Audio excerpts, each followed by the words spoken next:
Assalamu alaikum class. How are you all?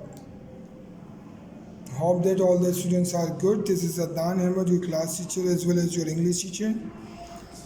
Today we are going to learn a grammar and our topic is punctuation. ठीक है, हमारा topic जो है वो punctuation है. आज हम ग्रामर पढ़ने वाले हैं. ठीक है, तो punctuation is the most important topic in English grammar, in English language.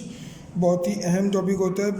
Normally students do not understand the importance of punctuation. वो बोलते हैं कि ये तो सिर्फ क्या है, हमने comma, full stop, inverted comma, सिर्फ ये निशान ही, तो इसकी कोई मेजर इम्पोर्टेंस नहीं है. They understand about it, but it has a very major impact in English language. So we are going to start our topic from the following way. So first of all, we come to know we need to understand the definition of it. Okay, but what is punctuation? The definition: the punctuation is a system of symbols. Punctuation क्या है? निशानों का मतलब क्या है? एक system है, symbol. सही, सिंबल निशानात को कहते हैं. एक सिस्टम है पूरा. That we use to read, जो हम इस्तेमाल करते हैं पढ़ने के लिए, बेहतर तरीके से पढ़ने के लिए. अच्छा, mostly students do not know the main uses, the actual uses और the importance of punctuation. So because of this they are not able to do reading in a correct form. तो इसी वजह से जो है ना, मतलब वो कासिर होते हैं, वो समझ नहीं पाते कि रीडिंग किस तरीके से करनी चाहिए. कहीं भी वो स्टॉप हो जाते हैं, कहीं भी सांस ले लेते हैं और कहीं भी अपना जो है मतलब सही से वर्ड की अदायगी नहीं कर रहे होते. और इन्वर्टेड कॉमा क्या है, क्वेश्चन मार्क क्या है, उनके एक्सप्रेशंस भी नहीं आ रहे होते. वॉइस में जो है मतलब उनकी पिच बिल्कुल सिमिलर टोन में जा रही हो रही होती, मोनोटोनियस नहीं होती. तो these are the problems because they do not understand the punctuation correctly. ठीक है, तो that we use to read and understand easily. इसको हम इस्तेमाल करते हैं ताकि हम अच्छे से पढ़ सकें और समझ सकें व्हाट इज़ रिटन, कि क्या लिखा है.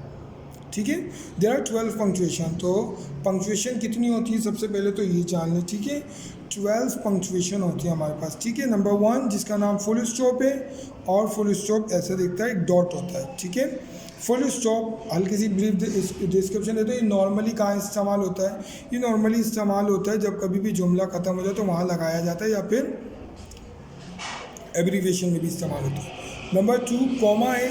कॉमा का निशान देखिए इस तरीके से होता है. ठीक है, और ये किसी भी शॉर्ट ब्रेक के लिए लगाया जाता है. जुमले में अगर कोई शॉर्ट ब्रेक चाहिए हो या फिर कोई सीरीज़ आ रही हो तो सीरीज़ के बीच में भी लगाया जाता है. और दीगर यूजेस वो हम अब डिटेल में जब पढ़ेंगे तो आपको बता दूँ.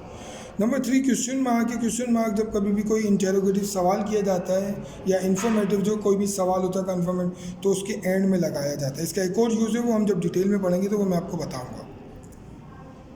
Number 4 mark of exclamation. ठीक है, mark of exclamation exclamatory sentences के एंड में लगाया जाता है. मज़ीद डिटेल में हम जब पढ़ेंगे तो क्लियर हो जाए. अपोस्ट्रोफी ये हमने बुक वर्किंग से भी पढ़ लिया है. ठीक है, कि अपोस्ट्रोफी क्या है, कॉन्ट्रैक्शन के लिए भी लगती है और इसके अलावा क्या है, ये ऑनरशिप भी बयां करती है. ठीक है, मिल्कियत, अपोस्ट्रोफी.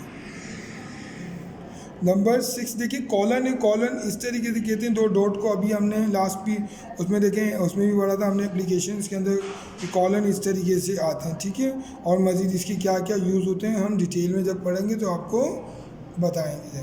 ठीक है, सेमी कॉलन होता है इसी तरीके से. एक फुल स्टॉप होता है, उसके नीचे एक कॉमा होता है, इसके भी क्या यूज़ होते हैं ये भी आपको बता देंगे. हाइफन इस तरीके से डैश लगता है, ये अमूमन आप लोग लगाते हैं. ठीक है, लाइन के एंड होने के ऊपर. ठीक है, और वर्ड्स के बीच में भी जैसे कायदे आज़म वगैरह आता है. ठीक है, मज़ीद यूजेज आपको डिटेल में बताए दें. नंबर 9 है डैश. डैश भी यूज़ होता है जब वर्ड अल्फ़ाबेट्स को तोड़ के ब्रेकिंग अंदाज में लिखा आता है. तो सीरीज़ ऑफ अल्फ़ाबेट जब ब्रेकिंग की जाती है तो डैश लगा के क्या वर्ड लिखा जाता है. ये भी कहाँ इस्तेमाल होगा, मज़ीद डिटेल में जब हम पढ़ेंगे तो एग्जाम्पल के साथ आपको समझाया जाए.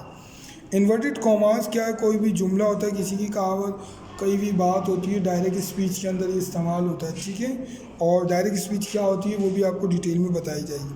कैपिटल लेटर जो है, कैपिटल लेटर एब्रीविएशन में भी इस्तेमाल होता है, सेंटेंस की स्टार्टिंग में भी इस्तेमाल होता है, प्रॉपर नाउन हो जाए तब भी यूज़ होता है, और दीगर यूजेस भी आपको बताया देंगे. नंबर 12 पे पैरेंथेसिस है. पैरेंथेसिस जो है ब्रैकेट को कहते हैं. ठीक है, कुछ वर्ड्स ब्रैकेट में भी लिखे जाते हैं, जैसे कि कोई टिपिकल वर्ड्स आ जाता है तो उसकी इजी वर्ड या उसकी मीनिंग ब्रैकेट में करके लिख दी जाती है। कोई ही शी होता है और क्लियर नहीं होता कि ही और शी किसके लिए इस्तेमाल किया जाता है, ब्रैकेट में डाल के उसका नाम लिख दिया जाता है, ठीक है।